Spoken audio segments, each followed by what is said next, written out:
요한의 묵시. 요한이 환상을 통해 본 천국의 광경은 요한계시록 전반에 걸쳐 묘사되었는데 한글로 번역된 헬라어가 요한계시록에 모두 50회 이상 사용되었다. 또 하늘의 하나님이라는 호칭도 2번 사용되었다. 요한계시록의 내용은 주로 땅에 일어나는 사건들을 다루면서 모두 천국의 관점에서 기술되었다. 또한 요한의 환상과 에스겔의 환상에는 서로 유사한 내용이 많이 있다. 물론 요한이 기록한 내용이 더 많지만 에스겔이 묘사한 내용과 서로 아름답게 조화를 이루고 있다. 요한은 4장에서 천국에 이끌려 올라갔던 경험담을 진술했다. 이 일 후에 내가 보니 하늘에 열린 문이 있는데 내가 들은 바 처음에 내게 말하던 나팔 소리 같은 그 음성이 이르되 이리로 올라오라. 이후에 마땅히 일어날 일들을 내가 내게 보이리라 하시더라. 내가 곧 성령에 감동되었더니 보라, 하늘에 보좌를 베풀었고 그 보좌 위에 앉으신 이가 있는데 에스겔이 하나님의 보좌와 말로 설명하기 어려운 천국의 영광을 묘사함으로써 자신이 본 환상을 마무리한 데 비해 요한은 보좌를 묘사하는 데서부터 기록을 시작했다. 그는 본문에서 거듭 하나님의 보좌를 언급한다. 보좌는 하나님이 계신 곳이자 천국의 중심이다. 다시 말해 천국의 영광은 모두 하나님의 보좌로부터 흘러나온다. 3절은 앉으신 이의 모양이 녹보석 같더라라고 말씀한다.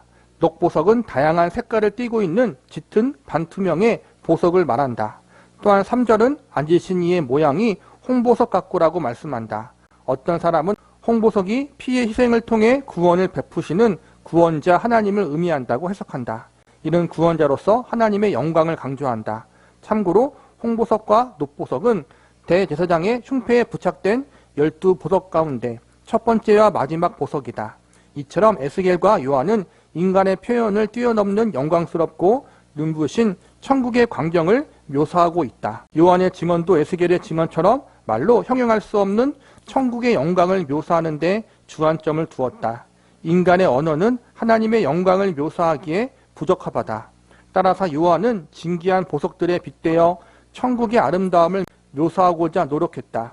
그가 언급한 보석들은 그가 생각할 수 있는 가장 영광스럽고 아름다운 것들이었기 때문에 그것에 의존해 자신이 목격한 바를 표현할 수밖에 없었다. 물론 그가 묘사한 천국의 영광은 세상의 보석들이 지닌 아름다움을 훨씬 능가한다. 천국의 광경을 상상하기 어렵다 해도 관계없다. 아마도 천국이 우리의 상상을 초월하는 영광을 지닌 곳이라는 것을 알리는 것이 요한의 의도였을 것이다. 요한의 증언은 계속된다. 그의 증언은 마치 에스겔의 증언을 방불케 한다. 앉으신 이의 모양이 벽옥과 홍보석 같고 또 무지개가 있어 보좌에 둘렀는데 보좌로부터 번개와 음성과 우레소리가 나고 다시금 두려움과 경외심을 자아내는 묘사가 이루어진다. 이 말씀은 말할 수 없는 영광과 권능과 권위를 증언한다. 구약의 에스겔 선지서와 신약의 요한계시록에 보면 천국에 대한 묘사를 할 때 하나님의 보좌를 묘사할 때 서로의 내용이 일치하고 조화롭다라는 거예요. 이 말은 그들이 스스로 생각해내서 성경을 기록한 것이 아니라 하나님이 계시로 알려주신 천국을 그들이 보았기 때문에 환상 중에 같은 천국과 같은 하나님의 보좌를 에스겔과 요한이 봤기 때문에 동일하게 또한 유사하게 조화롭게 천국에 대해서 하나님의 보좌에 대해서 증언할 수 있었다라는 거예요. 그런데 여기서 보면은 보석 같다, 무지개 같다 이런 부분들은 인간이 천국과 하나님의 보좌를 묘사해야 되는데 인간적인 언어로 그 영광스러운 것을 다 표현할 수 없기 때문에 완벽하게 묘사할 수 없었기 때문에 에스겔 선지자와 사도 요한이 지식적으로 갖고 있던 인간의 언어로 그 영광스러운 모습을 최선을 다해 표현한 것이 이런 내용이었다라는 거예요. 사도 요한과 에스겔 선지자도 본인이 목격한 것을 성령의 감동하심 가운데 기록했지만 그들도 그것을 완벽하게 다 소화해서 쓰진 못했다는 거예요. 인간의 생각과 지혜와 표현으로 하나님의 영광과 천국에 대한 부분, 하나님의 보좌에 대해서 다 이야기할 수가 없었다. 천둥과 번개는 성경에 언급된 또 다른 장면을 연상시킨다. 그것은 바로 하나님의 율법을 주시기 위해 시내산에 강림하셨던 사건이다. 이스라엘 백성은 천둥과 번개의 형태로 하나님의 영광을 보았다. 이 또한 말로 형용할 수 없는 현상이다. 우리는 그런 표현을 통해 땅에서 느낄 수 있는 그 어떤 경이로움보다 더 큰 경이로움을 느끼게 된다. 유언은 보좌 주위의 광경을 묘사하면서 또 한 가지 내용을 전한다. 그는 보좌 앞에 켠 등불 7이 있으니 이는 하나님의 7영이라고 말했다. 사실 이 구절은 많은 사람들에게 혼동을 준다. 하지만 이 말씀은 결코 성령이 7분이라는 의미가 아니다. 사도 바울은 고린도전서 12장 4절에서 은사는 여러 가지나 성령은 같고라고 말했다. 또한 에베소서 4장 4절에서 몸이 하나요 성령도 한 분이시니라고 말했다. 따라서 하나님의 성령이 7분이라고는 결코 생각할 수 없다. 그런 생각은 성령에 관한 성경의 증언과 명백히 상충된다. 그러므로 우리는 7영을 묵시적인 상징 표현으로 이해해야 한다. 요한은 그것을 7등불과 연계시켰다. 이는 요한계시록 2장 3장에 언급된 교회의 7촛대를 연상시킨다. 아울러 이는 과거 성막에 안치되었던 7등잔을 떠올리게 한다. 7등장은 하나로 된 금촛대 위에 올려놓은 7개의 초를 가리킨다.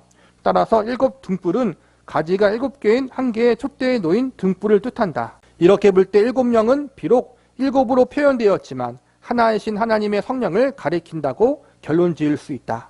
그러면 하나님의 성령을 7으로 표현한 이유는 무엇일까? 이는 2장과 3장에 나오는 7교회에 대한 성령의 주권을 암시할 수도 있고 또 성령을 여호와의 영, 곧 지혜와 청명의 영이요 모략과 재능의 영이요 지식과 여호와를 경외하는 영으로 묘사한 이사야서 11장 2절과 관련 있을 수 있다.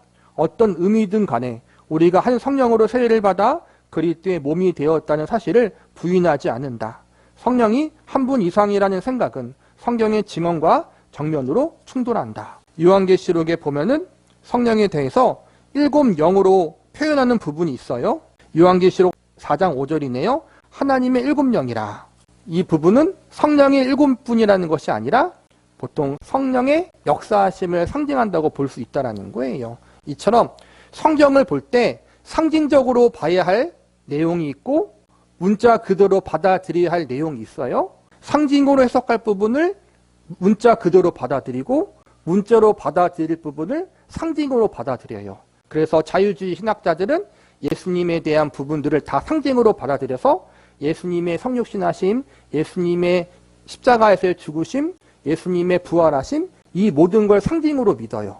역사적인 사실로 받아들이지 않고 그러니까 문자로 받아들여야 할 부분을 상징으로 받아들이는 거예요. 예수님이란 하나님의 아들이 계셨는데 그분이 이 땅에 성육신하신 게 중요한 게 아니다. 십자가에서 진짜로 죽고 부활하신 사실이 중요한 게 아니라 예수님의 사랑의 정신이 중요하다. 그렇게 가르치는 거예요. 자유주의 신학자들이. 요한계시록 4장을 다시 살펴보자. 6절에 보면 보좌 앞에 수정과 같은 유리 바다가 있고라는 말씀이 있다. 찬란한 무지개, 벽옥, 홍보석, 녹보석, 영롱한 색깔, 수정처럼 맑은 바다. 한번 그 아름다운 광경을 머릿속에 그려보자. 형형색색의 보석들, 비수정은 모두 하나님의 자정에 계시는 보좌의 권위와 영광을 드러낸다. 성경의 다른 곳에서도 이와 비슷한 내용이 발견된다. 예를 들어 출애굽기 24장 9절과 10절은 모세와 아론과 나답과 아비후와 이스라엘 장로 70인이 올라가서 이스라엘 하나님을 보니 그 발 아래는 천국을 편듯한 하늘같이 청명하더라라고 말씀한다. 영광스러우신 하나님에게서 발산되는 광채가 수정처럼 맑고 유리알처럼 투명한 바다에서 비쳐 반사된다.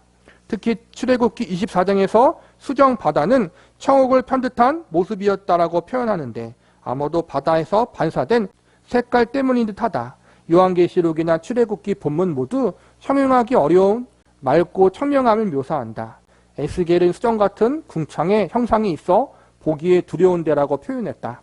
천국이 상상을 초월한 아름다움을 지닌 곳이며 그곳의 모든 것을 배경으로 하나님의 영광이 찬란하게 드러나고 있음을 알 수 있다. 밝음과 깨끗함을 강조하는 이런 표현은 천국의 그늘과 어두움이 전혀 존재하지 않은 점을 암시한다. 베티 이게와 같은 사람들은 어둡고 긴 터널과 같은 곳을 보았다고 했다. 하지만 성경에는 그런 암시가 전혀 없다. 성경은 모든 것을 빛과 광채와 투명함의 관점에서 기술한다. 요한은 심지어 천국에 거주하는 다른 존재들에 대해서 말할 때에도 여전히 하나님의 영광에 초점을 맞추었다. 24 장로들의 보좌가 하나님의 보좌를 에워싸고 있다. 또 6절은 내 생물이 보좌를 둘러싸고 있다고 표현한다. 내 생물은 천사들, 즉 그룹을 가리키는 것이다. 그러므로 하늘의 천사들과 온 교회가 보좌를 에워싸고 있는 셈이 된다. 보좌에는 하나님이 자정하셔서 그 영광과 권능을 드러내신다. 요한계시록에서만 하나님의 보좌를 39회 이상 언급했다. 이는 우리에게 시사하는 바가 크다. 즉 천국에서 이루어지는 모든 활동이 하나님의 보좌에 초점을 맞추고 있으며 천국에 존재하는 모든 것이 보좌에서 나오는 영광을 반영함을 알 수 있다. 천국에 없는 게 있는데 그게 바로 어둠이 없다라는 거예요.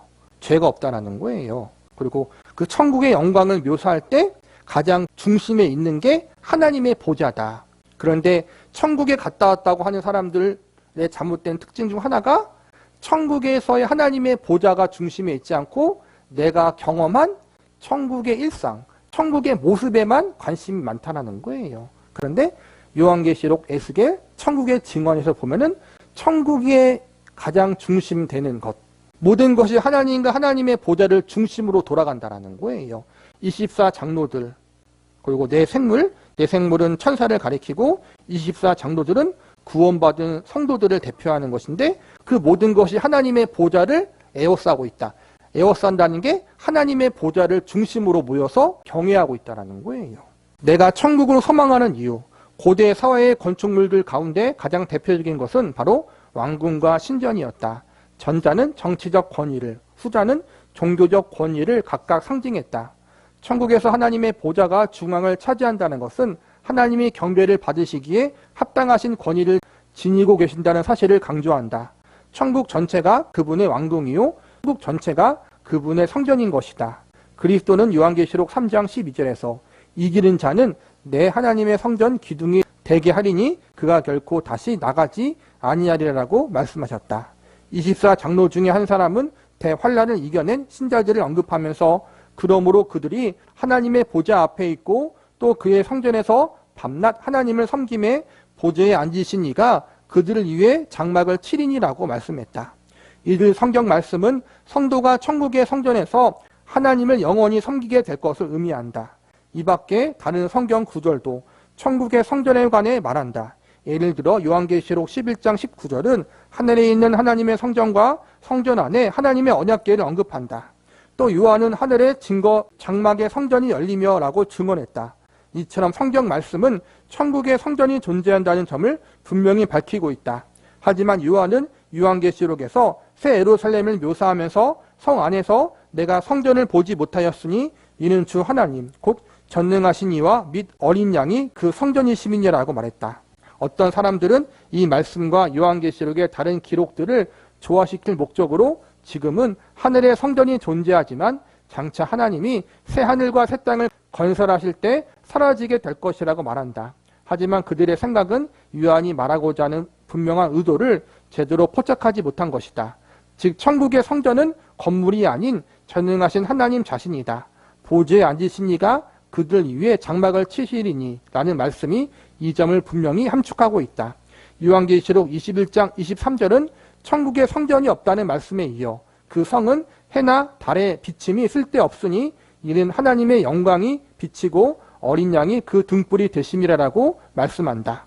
하나님의 영광이 온 천국에 비치고 그 자체가 성전이 된다는 사실을 짐작할 수 있다. 즉 천국 전체가 성전이고 천국 전체에서 하나님의 영광과 임재가 이루어진다. 아울러 요한처럼 전능하신 이와 및 어린 양의 그 성전이심이라라고 표현할 수도 있겠다. 천국에는 눈에 보이는 어떠한 건물로서의 성전이 있는 것이 아니라 하나님과 예수님 자체가 성전이기 때문에 따로 그런 건물이 없다는 거예요. 이 말은 그곳에 거하는 우리가 늘 하나님을 예배하게 된다는 거예요. 성전의 기능이 하나님을 예배하는 거잖아요. 근데 천국 자체가 성전이기 때문에 천국 자체가 하나님의 영광을 드러내는 것이기 때문에 그곳에서 구원받은 성도들은 늘 하나님을 경외하고 하나님께 영광을 돌리고 예배하는 삶을 살 것이다.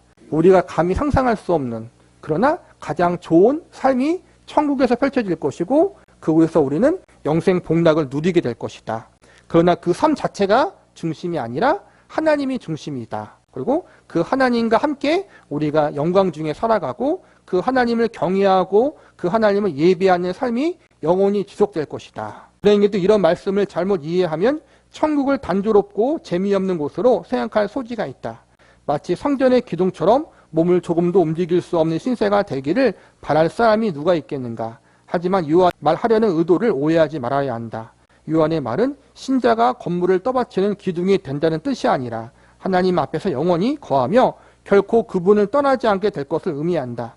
하나님은 성전이시고 우리는 기둥이다. 이런 표현은 내가 다시 와서 너희를 내게로 영접하여 나 있는 곳에 너희도 있게 하리라는 예수님의 약속과 우리가 항상 주와 함께 있으리라는 사도 바울의 소망을 생각나게 한다. 하나님이 계시는 곳 어디에서나 우리도 영원히 있게 될 것이다. 에스겔과 사도 요한이 인간의 말로 형용할 수 없는 일들을 표현하려고 했다는 사실을 잊지 말아야 한다. 하나님이 천국의 모든 것을 상세히 보여주신다고 해도 우리는 그것을 온전히 이해하지 못할 것이다. 천국은 우리가 아는 그 어떤 것과도 비교할 수 없는 곳이다. 그러나 바울은 에베소서 2장에서 천국을 이해할 수 있는 새로운 관점을 소개한다. 그는 우리가 허물과 죄로 죽은 상태, 즉 본질상 진노의 자녀였다고 말하면서 구원은 전적으로 하나님께 맡겨져 있다고 강조한다. 아울러 그는 하나님이 큰 사랑과 자비로 우리를 죄에서 구원하셨다고 말한다. 하나님이 죽어야 마땅한 우리에게 구원의 은혜를 베풀어 주셨다는 사실을 생각할 때 우리는 겸손한 태도로 감사하지 않을 수 없다. 바울은 에베소서 2장 7절에서 하나님이 우리를 구원하신 이유를 이렇게 밝혔다. 이는 그리스도 예수 안에서 우리에게 자비하심으로써 그 은혜의 지극히 풍성함을 오는 여러 세대에 나타내려 하심이라.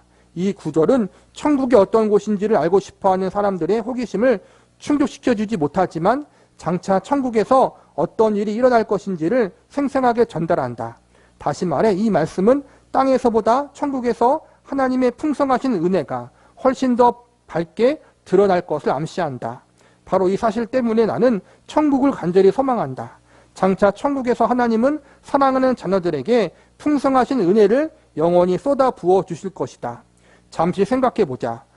우리가 세상에서 누리는 온갖 좋은 것들은 모두 하나님의 은혜 때문이다.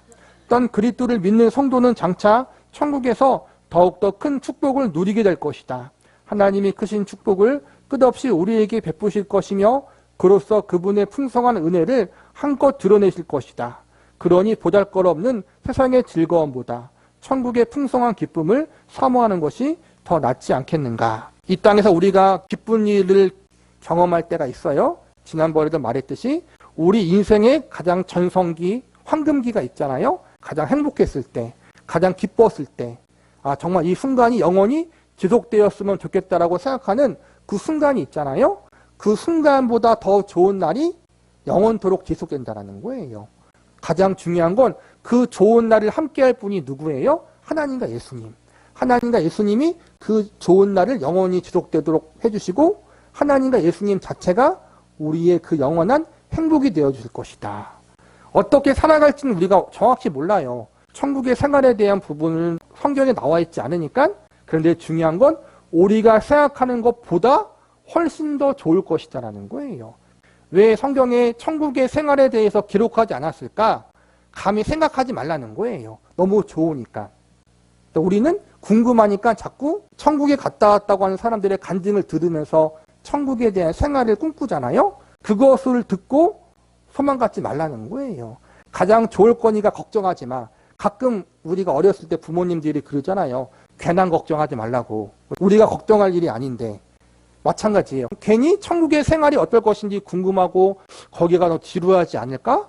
너무 심심하지 않을까? 그런 걱정하지 말라는 거예요. 알아서 하나님 아버지가, 알아서 예수님이, 우리의 신랑 되시는 예수님이, 남편 되시는 예수님이 알아서 다 준비했으니까 그 천국이 너무 좋은 곳이라는 사실. 하나님 아버지가 있고 내 남편 되시는 예수님이 있는 곳이니까 그것만 보라는 거예요. 아빠만 바라보고 남편만 바라봐라. 이 땅에서의 아빠는 우리를 다 만족시켜주지 못했어요. 그렇죠? 이 땅에서 우리의 배우자 남편은 나를 다 만족시켜주지 못했어요. 부족하기 때문에, 죄인이기 때문에.